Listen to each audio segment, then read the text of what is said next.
जय जगन्नाथ सांग मैंने आज आमर घांट तरकारी बना जोटा कि आमर ओडियार सबुठारु प्रिय घांट तरकारी।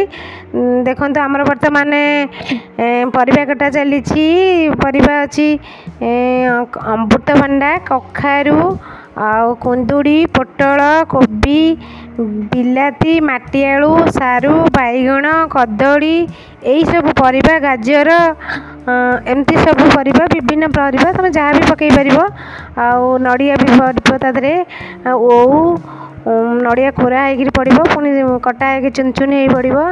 देखो एबे बर्तमान परिबा कटा चली देख एबे आमर परिबा धुआ है।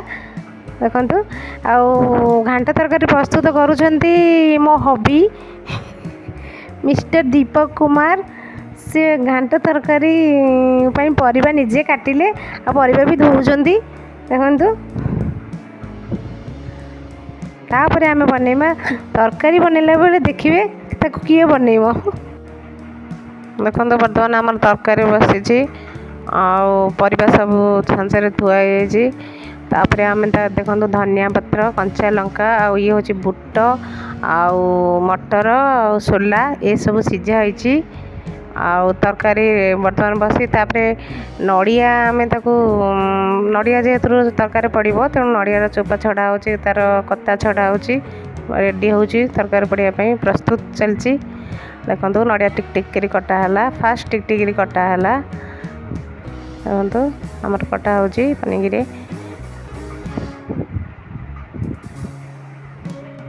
नड़िया चला आज कटाकटी पनीरटा आमर भांगी जाइए ठीक टाइम रे आज परिबा कटा टाइम रे ही भांगीगला गोटे घांट तरकारीटा आ सबू परिबा कटा टाइम रे से कखारू काटुली तो से पनीर दी फाड़ होगला तापर यही पनीर आमर काटुंट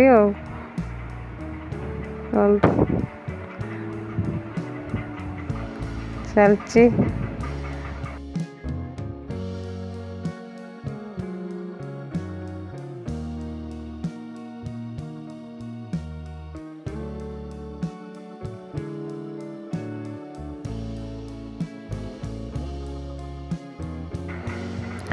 कहतु आमर तरकारी घांट तरकारी बर्तमान गुप गुप हो फुटुंट बापा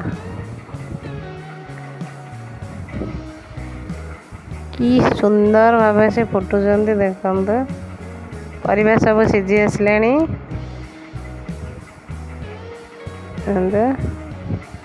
ये भाव में सुंदर सुंदर भाव में परिबा सब गोटी गोटी अच्छी जस्ट पानी टिक बर्तमान देखु आम आमर छोटू को पचार अरे बाबुनु तरकारी केमती लगुच गुनुरी बाप तरकारी आम जीरा लंका पकई नी गुंड करी देखु जीरा लंका गुंड बर्तमान तरकारी पड़ी।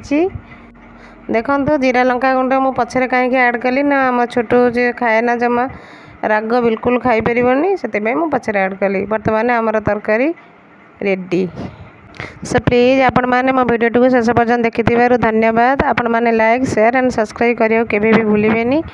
नमस्कार।